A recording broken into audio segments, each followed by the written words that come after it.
안녕하십니까. 오늘은 명곡TV에서 우리가 너무나 모르는 중국을 한번 해보해 보도록 하겠습니다. 중국은 어떻게 보면 알다가도 모르겠다. 중국은 제대로 알 수 없는 나라다. 중국 사람 속마음은 우리가 도저히 알 수 없다. 뭐 이런 얘기를 많이 하는데, 오늘은 특별히 우리나라 사람들이 중국 사람을 제대로 잘 이해하기 위한 도움을 드리고자 합니다. 아무쪼록 여러분 끝까지 경청하시고 구독과 좋아요를 누르시면 감사하겠습니다. 중국은 세상의 중심이란 터무니없는 망상을 바탕으로 국가 간 상호 존중이란 개념이 없는 미개한 나라로 지난 1999년부터 세상을 상대로 소리 없는 전쟁을 시작해 도둑질과 탈취로 얻은 기술을 저임금과 결합해 각국 자본을 끌어들여 오늘을 만들었습니다. 가만히 있을로 투자 유치했던 외국 기업을 이제는 온갖 황당한 규제로 투자자를 내쫓아 사업체를 몰수하고 급기야는 미국과 싸우겠다 나섰습니다. 미국이 무섭지 않으니 대한민국은 역사적으로 중국의 속국이었다는 논리를 내세워 내놓으라 덤비고 있습니다. 우리가 모르고 있던 사이에 대한민국의 요소요소에 거점을 만들고 친중파를 만들어 대한민국 접수 공장을 벌리고 있습니다. 이러한 때 중국의 진면목을 소개하는 글이 있어 오늘 여러분에게 소개하고자 합니다. 필요시 전쟁 불사는 중국의 전통인가? 이런 제목입니다. 이 글은 이충형 전 중앙일보 기자가 썼고 정리는 차이나랩이 정리를 했습니다. 이 내용을 한번 구체적으로 한번 알아보겠습니다. 1995년에서 6년 제3차 대만 해협 위기 이후에 대만을 둘러싼 미중의 군사적 긴장이 최고조에 달하고 있다.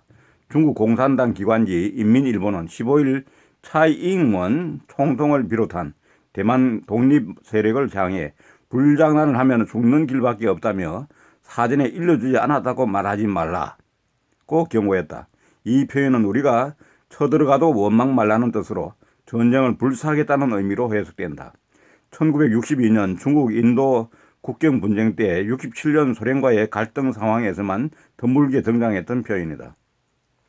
실제로 중국은 최근 남동부 해안 기지에 사정거리 2,500km, 마하 10속도의 극초음속 탄도미사일 둥펑 DF-17을 배치했다.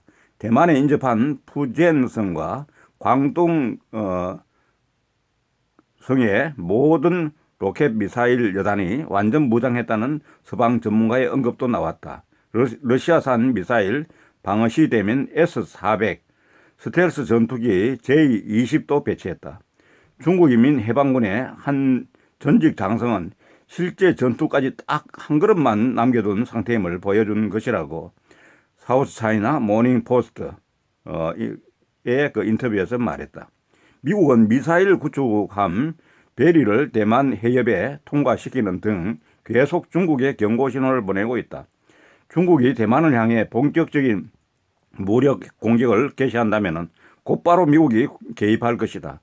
빌 클린턴 짱점인 시절이던 3차 대만 해협 위기 때와 비교한다면 도널드 트럼프 시진핑의 미중이 맞붙게 되는 지금이 훨씬 험악한 상황이 될 것으로 보인다. 게다가 3차 위기 때에 비해 사반세기가 흐른 지금 동아시아에서 중국의 군사력은 미국과의 격차를 상당히 좁혔다는 것이 전문가들의 분석이다.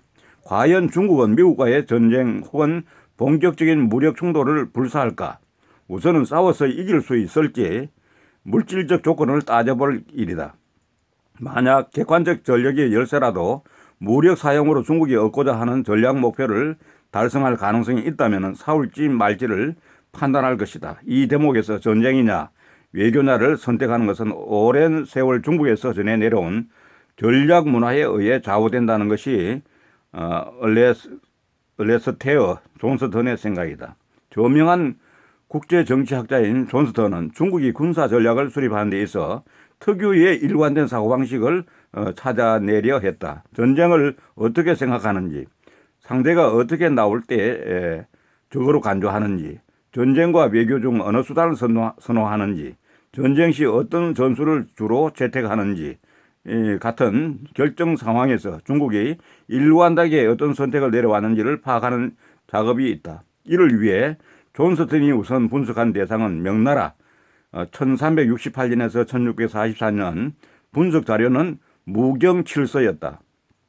중국에서 대대로 내려온 7가지 병서로 춘추 전국시대에 저술된 손자병법, 오자병법, 삼화법, 미료자, 진과 진한 교체기에 태공육도, 황석삼략, 송초기에 당태종이 위공문대로 구성되어 있다. 이 병서들은 후대 문무과를 통틀어 과거 시험에서 암기 과목으로 채택되어 중국 대대로 전승되어 전략문화 즉 일관된 사고방식을 형성했다. 분석을 통해 존스턴이 파악한 중국 특유의 전략문화는 다음과 같다. 첫째, 전쟁은 항상 존재하는 것이다. 둘째, 군사력으로 타국을 위협하는 것은 도덕적이지 않다. 셋째, 따라서 중국에 위협을 가하는 부도덕한 세력에 대항해 군사력을 사용하는 것은 정당하다. 또 상대의 부도덕한 행위를 응징하는 것이므로 군사력 사용에 한계가 존재하지 않는다. 그리고 군사력 사용은 선제 공격이 중요하고 외교적 타협은 부차적인 것이다. 또한 거점 방어는 적국 영토로 진격해 적을 격퇴하는 과정의 일부분이다. 그리고 전쟁의 궁극적인 목적은 화친이 아니라 말살이다. 이런 결론은 중국에 대한 일반적 상식에 비추어 의외다. 중국의 정신세계를 지배해온 유교 전통은 흔히 패도로 일컬어지는 호전적 통치에 비판적이고 군사력 사용을 가급적 억제해온 것으로 알려져 있다. 존스턴의 주장이 진실에 가깝다면 유교 전통과 실제 중국의 전략 문화는 완전히 별개였던 것이다. 전쟁에 대해 도덕, 부도덕이라는 가치를 부여한 점도 흥미롭다. 전쟁론의 저자인 카를 폰 클라우제비츠는 군사력 사용의 특정 목적을 달성하기에 효율적이냐 아니냐를 따졌지 전쟁의 정당성은 따지지 않았다. 이는 서구 국가들의 전통적 사고방식이기도 하다. 그럼 이 분석처럼 현재의 중화인민공화국은 필요시 전쟁을 마다하지 않았다. 존스턴에 따르면 중국은 1949년 신중국 건국 후 85년까지 11번의 대외 위기 상황을 맞아 8차례 군사력을 사용했다.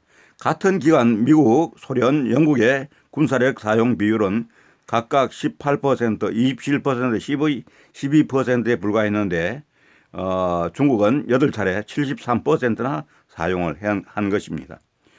영토 분쟁의 경우 중국은 5번 중 4회 무력을 동원한 반면 소련은 11번 중 2회, 미국은 11차례 중 1번도 군사력을 사용하지 않았다.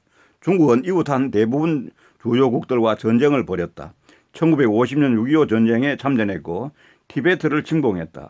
62년에는 인도, 69년에는 소련과 국경 무력 충돌을 벌였다.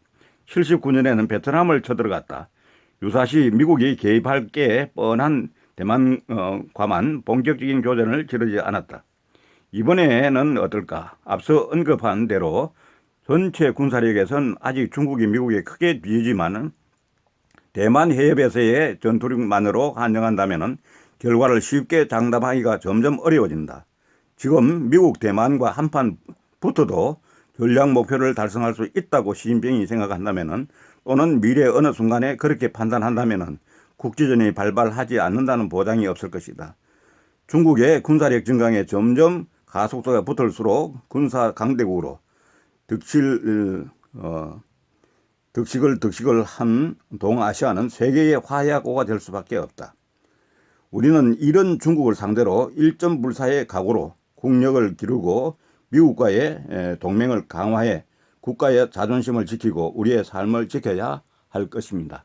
아무쪼록 중국에 우리가 호전적인 중국의 일면을 여러분에게 소개하고 우리도 여기에 대한 충분한 정신무장을 해야 되겠다 이런 생각에서 여러분과 함께 공유했습니다. 아무쪼록 끝까지 경청해 주신 여러분께 감사드리고 구독과 좋아요를 눌러주시면 감사하겠습니다.